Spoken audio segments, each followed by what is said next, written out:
Welcome back to my podcast this week. Today I have the fabulous Angela Timbrell. Angela, welcome. Welcome, John. How are you doing? I'm okay. It's lovely and sunny. It's a bit warm today. Isn't it? Hopefully it's sunny when this goes out. Because you never know with the British weather, do we? Angela, why don't you tell people a little bit about yourself? Yeah, I'm a lawyer, and so I work in Plymouth, and yeah, I'm married to Steve for almost 28 years, and he puts up with my sewing. Congratulations. Doesn't put up with it at all. I'm sure he loves it. You're surrounded by amazing little bears behind you. Are those all yours? Yeah. I love them. They're so adorable. Do you ever make your own? No, well, I've made the rabbits and things, but whenever we go somewhere, I tend to buy a bear. I love it. I do as well. I think they're the cutest little things. Yeah. So how did you start with quilting? I've always sewn. Mum used to make our dresses when we were kids, and I used to use her sewing machine when she wasn't looking and make stuff for my dolls. And then she, once she found out I was using it, she said, "Oh, well, you're okay with it, so carry on." Oh, that's so sweet. Yeah. I had my first sewing machine as a gift from my uncle when I was 13. So I've always been sewing. And it's the bug that's never left you. Yeah. So what are you working on at the moment? Oh, several things. I've got a group quilt that I'm putting together because it's going into the Festival of Quilts for my patchwork group. I love a group quilt. Yeah, I can't show you that because obviously it's going into festival. I'm doing the Nicholas Ball sew-along koi carp. Oh, that koi carp it's such a great sew-along. I'm really hoping to take part in that. I've still got several stack and wax that I haven't put together yet. And I'm making some crumb illusion quilts. So it's all happening. What's a crumb illusion quilt? So you make crumb blocks and then you frame them so it looks like there's a shadow. I'll get my blocks in a moment and show you. One moment. Now I don't know where I got this blue fabric from. That's upside down, is it? So when you put them together, it looks like there's blue shadows. Let's see.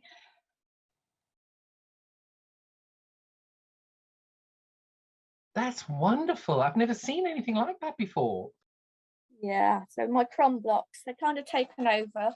We started them at group and I started making crumb blocks over Christmas to use at my stash. Before I knew it, I had 250 crumb blocks. 250, that's fabulous. Yeah, but now I've got to do something with them. Well, I think you found a nice answer to that. I love those illusions. They're really good. Yeah, it's good fun. And I feel as though I'm using up the stash. But are you though? Because I do believe the stash breeds when you're not looking. Well, there's a nice chap I know who keeps having a sale on Facebook. Hello. Well, I've got a bit of time off now, so you should have had a bit of respite. Yeah, so yeah. So do you want to show us your koi carp? Because you were making that on the weekend when we had our virtual retreat, and I thought it looked amazing. You're going to need to use your imagination here, John. This is a fin section. Scales.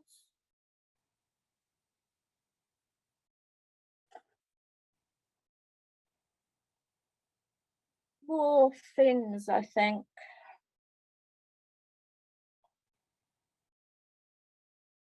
But my favourite bit is the eye. That's really special. I think the eye is just amazing the way you've done it. So the eye was probably, no, it wasn't the trickiest bit. I think the scales were the trickiest bit. But it's like an iris. You put strips on around the centre, and you do that 3 times to get that. You don't trim it back until you start assembling the koi. because that'll give the shape of the fish. So And I think if people haven't followed along with the sew along, it's quite awkward to kind of figure out what on earth is that. But you'll find that the eye goes into one section, then you've got the body with the scales, and you've got the fin at the top and the fin at the bottom and the fin at the tail. And Nicholas is just genius the way he does this. It's brilliant. I think he's running a class on Crafty Monkeys on that. Have you joined it? yeah, so the final session is tomorrow night when we put the koi together. It's going to be fabulous. So as you know, when we had the retreat last week, I was doing my bits ready for the final session. So it'd be good fun. So tomorrow evening you will have a koi, but obviously when you're watching this, the koi will be here now. There will The be joys a of modern editing and technology. We're time traveling, can you tell? So I just think your use of colors there is really good, because I think that some of the projects you've made that I've seen are so special. What was the other one you were working on the weekend? I can't remember. That was a long time ago. On the weekend, what did I do? Was that my big periwinkle?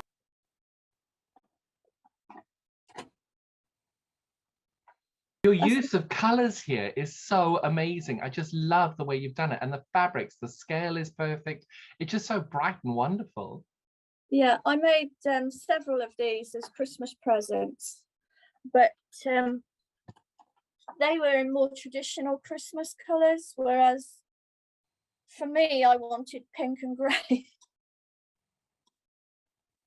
So this is mine. I'm glad to see you're making for yourself, because most quilters are making for everybody else all the time. I do give a lot away, but I've got hundreds here. Well, let's see some of them. I'd love to. This one was I always wanted to do a storm at sea. This was my first storm at sea. So, and then I entered a different one in the Festival of Quilts. But this one's mine. Didn't you do a mini one for the Festival of Quilts as well? That was a stack and whack. That's right. Sorry, I remember now.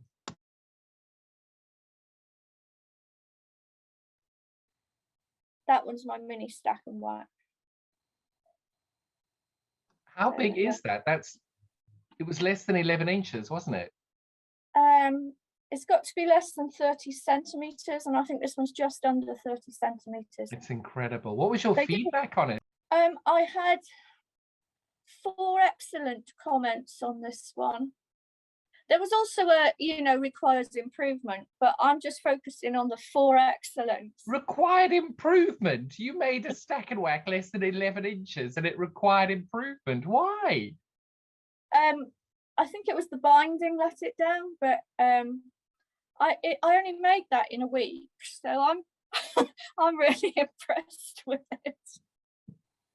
I will always struggle with quilting judging comments, because that was only a few weeks after the class. I think I sent you a picture and said, I'm thinking of entering this, and you said, go on. So I did.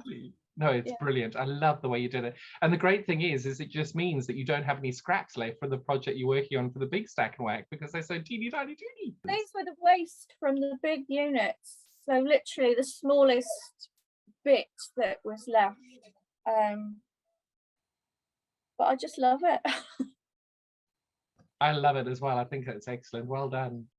I know you've seen this one before. This was the one that was with the quilting rulers.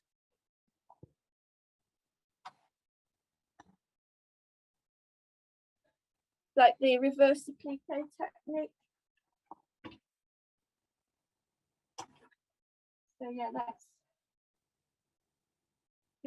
I did a course with Susan Moore in Bristol, and that was her quilt. That was the quilt. So yeah, so you quilt it with, there's a backing fabric and then the wadding, and then there's a red fabric, and then there's a grey fabric on top, and you do all the quilting with the rulers, and then when it's finished you cut away the grey fabric to reveal the red.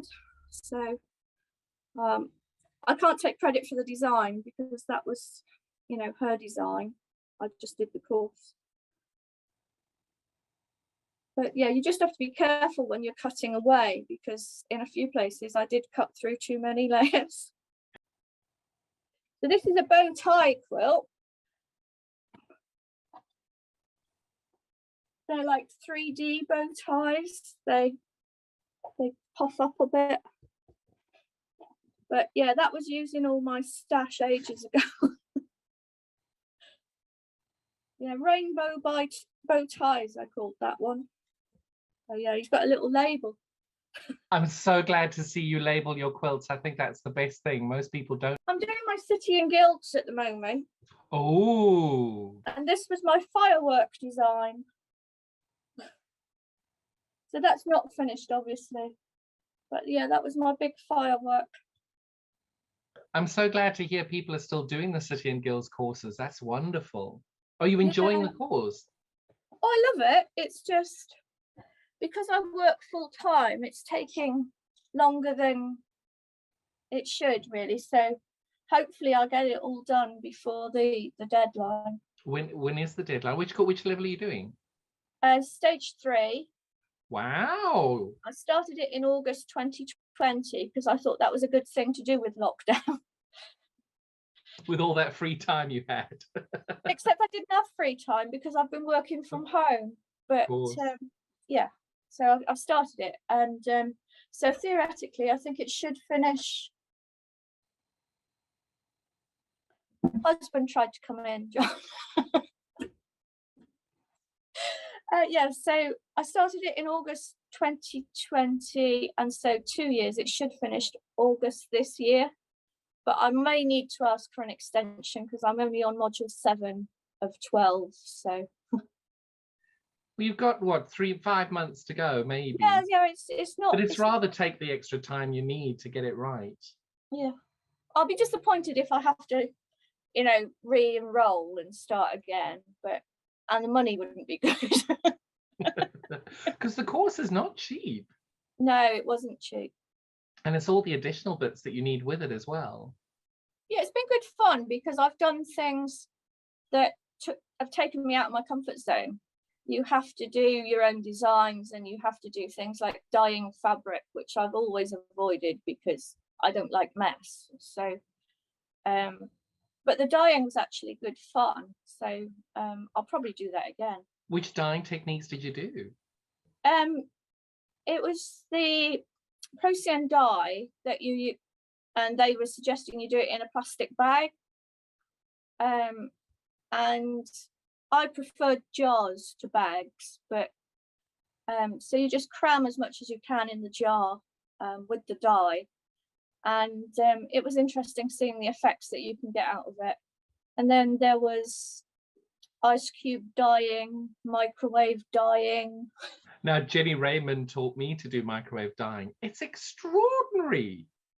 I think of all of them, that one was my least favourite, just because I'm a bit of a panicky person and just was convinced that it was going to self-combust in the microwave. I was worried as well, but I was doing it in her home, in her kitchen, so I knew that it was safe.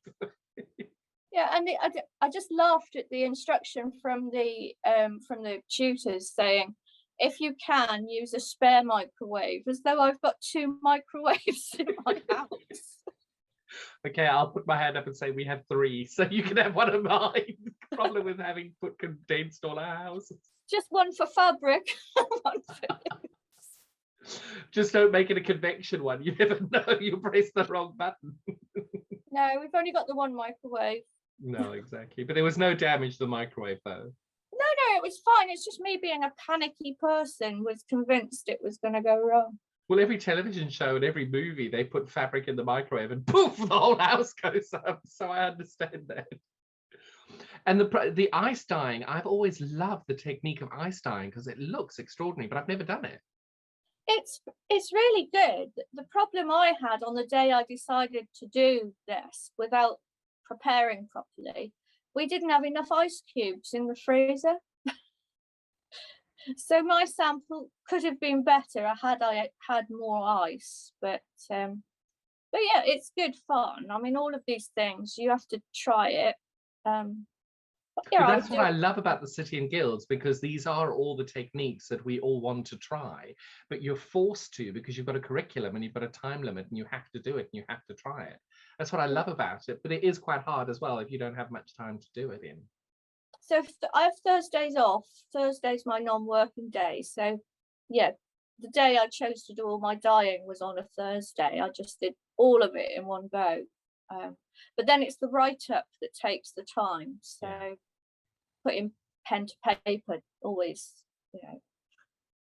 causes the problem. But I remember I knew somebody who sadly has passed away since then. She created, we were doing a Bargello, and the Bargello I did on the K Facet part of the Channel 5 TV show I did, she had dyed 44 different fabrics in an ombre of a rainbow, and she'd created these 48 different palest to the brightest of all the colors.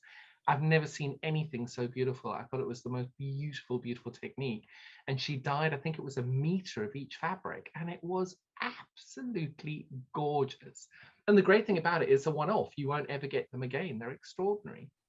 No, it was good fun. I enjoyed doing the dyeing. We're doing edges and tassels and things at the moment, so not quite so much fun, but it's all good experience. But it's all part of the techniques. And of course, you've got that naughty word in quilting. Are you doing your flanges? I haven't done a flange yet. You could add that in and get extra points. Oh, we're such I usually children in the just do quilting. standard binding, so yeah. Sorry? Yeah, I said I usually just do standard binding, so that's avoids the flanges. This is one of my dog's quilts because he loves the quilt. He's my little quilt tester. I'll take it, see if I can go further back and you might be able to see. There, that's Mac Dog's quilt. And what's your dog's name? Mac Dog. He's down there. Oh, let's meet. Hello, Mac Dog. He's very funny because if I throw a quilt down on the floor, he jumps straight onto the top. And that's where he's got his nickname as the quilt tester.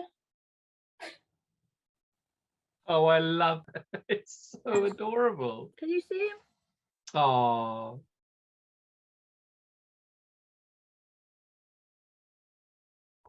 Can you see that boy? A very happy puppy. You genuinely love your hobby, don't you? I do. Does it give you a respite from work? Yeah, because the job I do is very stressful because I'm a childcare lawyer, so I represent children and parents in care proceedings. So you need respite from that. So yeah, hence why I have my Thursdays off, because I couldn't cope full time. And that is a very emotional job as well. It's really hard dealing with all that. I used to do 5 days a week, but I'm not going back to that. No. Well, you've got too many beautiful things to make in your own house. It's gorgeous. I love Missouri Star. Oh, we love Jenny and her team. So this is one of my Missouri Star ones. This one was keyhole. So yeah, that one was long armed by my friend Erica. So pretty. I love all of Jenny's ones. I don't think I've done that one. It's really easy. I love this one.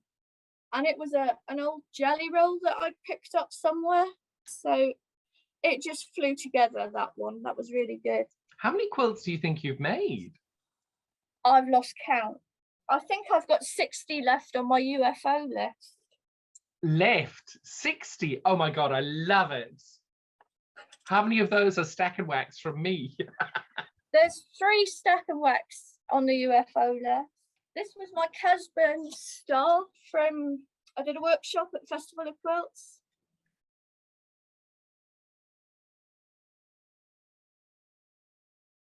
But yeah, I love that one with the Alison Glass fabrics. It is so lovely, and I think your background colour highlights the Alison Glass really well. What have you backed it in? The backing is my favourite bit. It's not dogs, it's cats. Oh, that's adorable. So the next one, I'll see if I can find the next one, because I had a lot of Alison Glass fabric left over. It's a log cabin variation quilt with the Alison Glass fabrics and those cats in the centre of the log cabins. So it's really cool. This one is one of my first quilts, Mac Dogs as well. This one was Ben Dogs, but he's since passed, so Max got it. But yeah, attic windows, that one.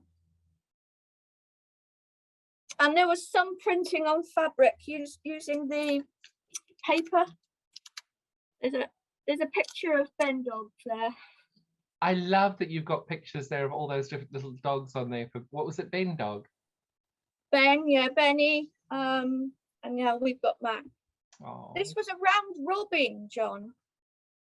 Oh wow! You're gonna have to talk us through what a round robin is. So I made the centre block, which is a Celtic design. I went to a patchwork class in 1994, and that's something that I did there. Then I passed it on to my friend, and my friend did the next border, and then another friend did the applique hearts. And then we've got a bit of a ribbon going on. I think there was 6 of us all together that did a round each, and we all did a quilt. So there were 6 quilts at the end of it. So do you all do the same technique in each of your rounds? So did you do the Celtic star sort of around your design? No, you all do what you want. So all of the centre blocks were completely different. And we all tended to use something from the border book. There's a book about borders, and we all tended to do one of those. So it was all good fun. I've never done a round robin quilt. You're getting my mind going here. That's brilliant. This is letters. I think Missouri Star have done this pattern, but this one was actually one of the Guild tutor boxes. But yeah, it's the same as the Missouri Star. This is a little one. I went to the conference up at Newcastle, and we had a workshop on portholes. Although one of the ladies on the day called them potholes by mistake. So ever since they've been potholes. So this is a pothole quilt. Oh, I love that. And your quilting on that is extraordinary. Yeah, I just did it on the machine with the walking foot. So yeah. It's the subtle way you say, oh, I just put it on the machine with a walking foot, you know, nothing new. My Bonina's got the walking foot, and I love walking foot quilting. But it's just a normal domestic machine, so getting some of the bigger ones underneath is impossible. So they go off to the long armour, because I'd rather they were finished than just sat here. So yeah, and she does such fabulous designs that I couldn't do. I love that quilt you've just shown, the pothole quilt. I think that's just so, you've created an extra 5 or 6 projects for me now as to what I'm thinking, what can I do next? At the start of lockdown, my friend Abby started a YouTube thing called Witter Quilts. So every day she came on Facebook and YouTube to witter, and she gave us all blocks. And so at the end result was all these sampler quilts with. And my friend Andy made me a template of Mac Doll. So Andy made the template, which is, you know, which he sells, but he made me a giant one. So there's a giant Mac Dog template.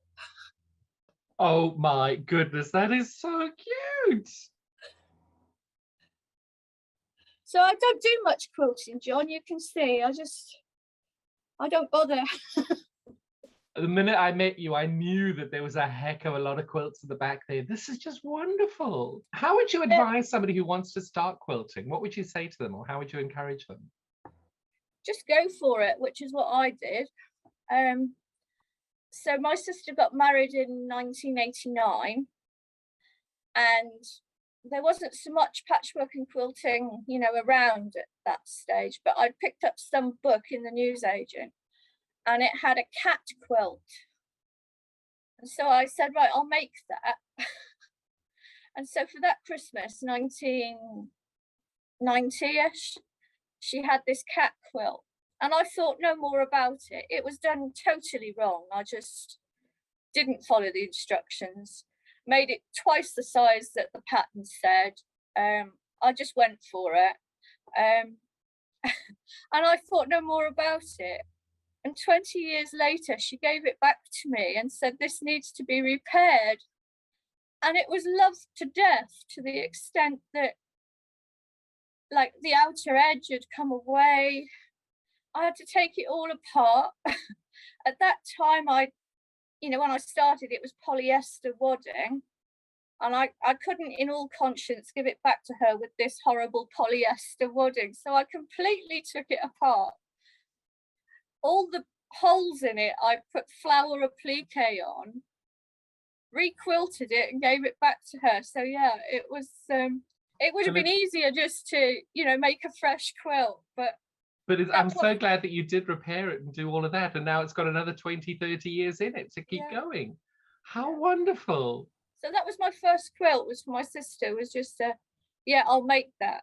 And that would be my advice, was just, don't let anyone tell you you can't do it. Just, I just picked up a book and worked through. When I got married, I came to Plymouth and there was a nice lady down here who was teaching patchwork and quilting. So I used to go once a week to see her. And she was really good. But rotary cutting was still in its infancy at that stage. And so, yeah, since then, I mean, then we used to have the rotary cutter and one 6x24 ruler and a cutting mat. That was it. And now you can get rulers of all different sizes. And I've recently made the double wedding ring quilt, and you get templates for that. It's just come on so much. Is that a good thing or a bad thing, do you think? I love it. It's not good for one's bank balance, though. No, it's not. But thankfully, I've got a friend who makes acrylic templates. So that's good to know. Yeah, I met them at the Festival of Quilts. It was towards the end of the Festival of Quilts. Is that Andy? Yeah. Oh, he's awesome. I love his work. I think it was the first year that they'd gone to Festival of Quilts, and I used to go up on a coach trip at that stage from Plymouth. And the bus would pick us up about 3:30, 4 o'clock on the Sunday. And I think at around 3:30, I discovered this Andy stand near the exit somewhere. And I had to go dashing out to get more money to buy these templates. And it was the twisted pinwheel and the jigsaw that I bought. And then I met him at all the other shows, and jokingly I said to him, oh, I'll make you something. And then I turned up at the next show with a quilt for him. And so he gave me more templates. Oh, he's such a nice man. I really like Andy. Well, now it's his wife's name. Jo. Jo, that's it. Yeah. So I work for them now at the shows, unpaid, just in templates. But I think that is what I love about the quilting world, is if you love something and you really genuinely are passionate about it, you'll happily give your time to see them thrive. Yeah, I get a buzz when he goes onto the TV channel and he holds up one of my quilts, and I get a real buzz out of it. So it's good. It works both ways, really. So what's been your biggest lesson that you've learned in quilting? Don't use cheap thread, I think. When we start off, I think I just used whatever I had, but it links up the machine terribly. So I tend to stick to decent thread now. Lessons, I don't know, 1/4 inch is important because otherwise it throws the whole pattern out. But I just like to, I think anyone who says, oh, you can't do that, I've got to prove them wrong. But I would say that the thread is important, where I never used to think it was, and changing the needle on your sewing machine more than when you just break it. That's but yeah, especially if I do paper piecing, because that really blunts the needles. You can definitely tell the difference on your machine when you're using a dull needle versus a brand new one. It's like a rotary cutter. If you don't change your blade, you can definitely feel the difference. And I've Yeah, always said that with a rotary cutter, it costs a couple of quid for a new blade. Your shoulder costs a lot more. So go and look after it that way. It's the same with your machine. Because like your little Bernina, you paid a fortune for that. And the little needle is what, £1, 50p? It yeah. just makes more sense. And the thread, I think, is really important, because I've only come to learning about good thread now, sort of 5-6 years into this journey. And you can see the difference on your machine, if nothing else. On the quilting, definitely. Bad thread, it just doesn't look the same. No. I've got 6 sewing machines now. Good. I encourage this. Yeah, my favourite is my second-hand Bernina. I did have a Bernina that I bought brand new, but it was the patchwork edition rather than the quilting edition.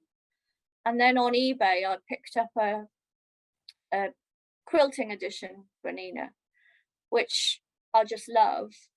But then I won a sewing machine at the Festival of Quilts. You did not. That's brilliant. And it was no talent involved. It was just a raffle. But we were walking around and my friend Paula said, oh, don't bother with that. And I said, well, somebody's got to win. And I had my eye on a pack of fat quarters, which was one of the prizes. And then a week later, I got this email saying you've won a Husqvarna Viking sewing machine.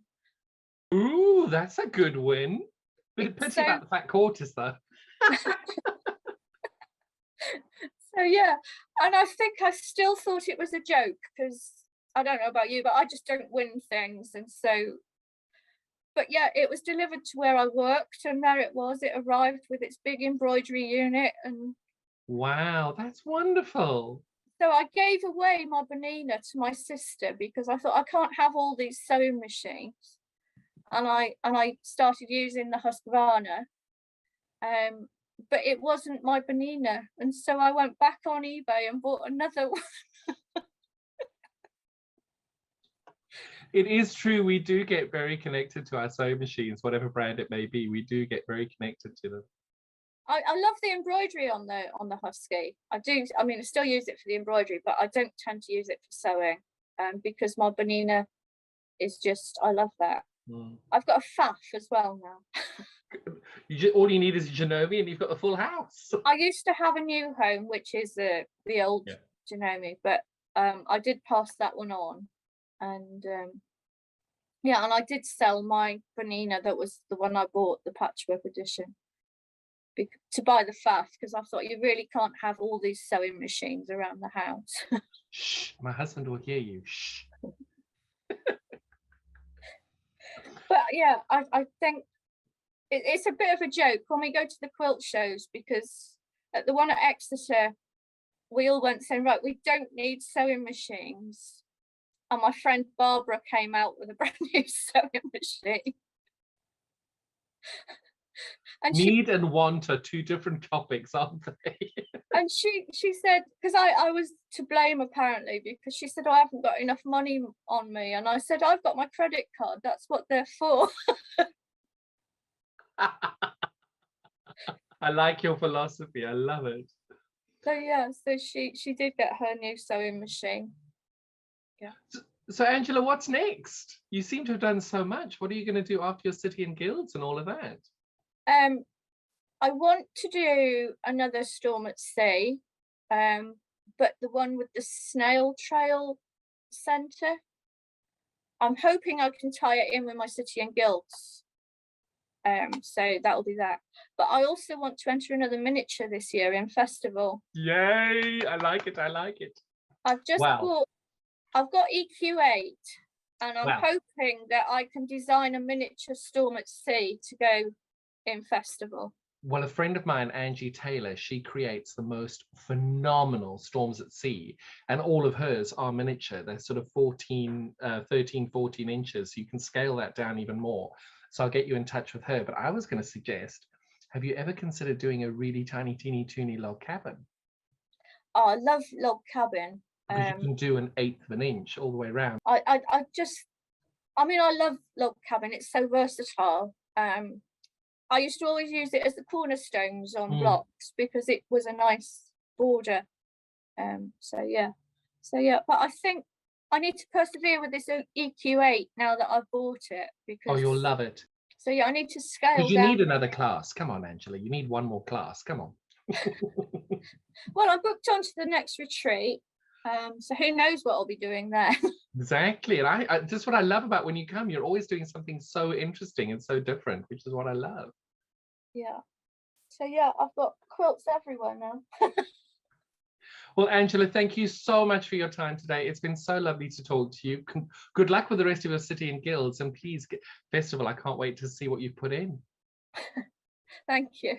Thank you so much for joining us today on this week's episode of Quilt Along with John. Please subscribe and you'll be notified with the next installment next week. Go well. Thank you. Bye-bye.